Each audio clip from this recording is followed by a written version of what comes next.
বদলে গেল মাধ্যমিকের মেধা তালিকা, রিভিউ ও স্ক্রুটনির ফল প্রকাশ পর্ষদের। নমস্কার বন্ধুরা, ভিডিও শুরু করার পূর্বেই তোমাদের কাছে অনুরোধ করব, চ্যানেলে যদি প্রথমবার এসে থাকো তাহলে অবশ্যই চ্যানেলটাকে সাবস্ক্রাইব করে নেবে। আর এই ভিডিওটা এখনই তোমরা ফেসবুক বা হোয়াটসঅ্যাপে শেয়ার করে দাও। তো চলো বন্ধুরা, দেরি না করে এই ভিডিওটা শুরু করে দিই। মাধ্যমিকের রিভিউ ও স্ক্রুটনির ফল প্রকাশ হতেই বদলে গেল মেধা তালিকা।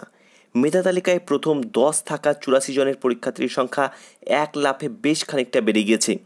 উত্তরপত্র রিভিউ ও স্ক্রুটনির এরপর নম্বর বেড়ে গেছে বহু পরীক্ষার্থীর। আজ দুপুরে মাধ্যমিক রিভিউ ও স্ক্রুটনির ফল প্রকাশ করেছে মধ্যশিক্ষা পর্ষদ। তাৎপর্যপূর্ণভাবে দেখা গিয়েছে, মাধ্যমিকে আগে যে মেধা তালিকা প্রকাশ করা হয়েছিল, রিভিউ ও স্ক্রুটনির পর তা বদলে গিয়েছে।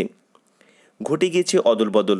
প্রথম 84 জনের নাম ছিল মেধা তালিকায়, রিভিউ ও স্ক্রুটনির পর তা বেড়ে দাঁড়িয়েছে 91-এ। নতুন করে 7 জন পরীক্ষার্থী প্রথম 10-এ নিজেদের জায়গা করে নিয়েছে। মালদহ জেলা থেকে 3 জন পরীক্ষার্থী, কলকাতা, মুর্শিদাবাদ, বীরভূম, বাঁকুড়া, জলপাইগুড়ি জেলা থেকে 1 জন করে পরীক্ষার্থী নতুন করে মেধা তালিকায় নিজেদের নাম অন্তর্ভুক্ত করিয়েছে।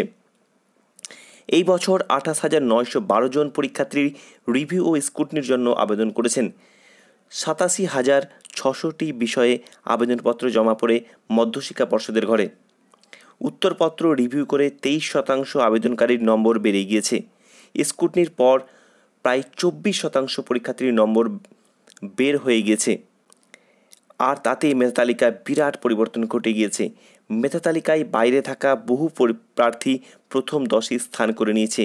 মধ্যশিক্ষা পর্ষদ জানিয়েছে, নভেম্বরের 3 তারিখ থেকে পরবর্তী মার্কশিট পাঠিয়ে দেওয়ার কাজ শুরু হবে।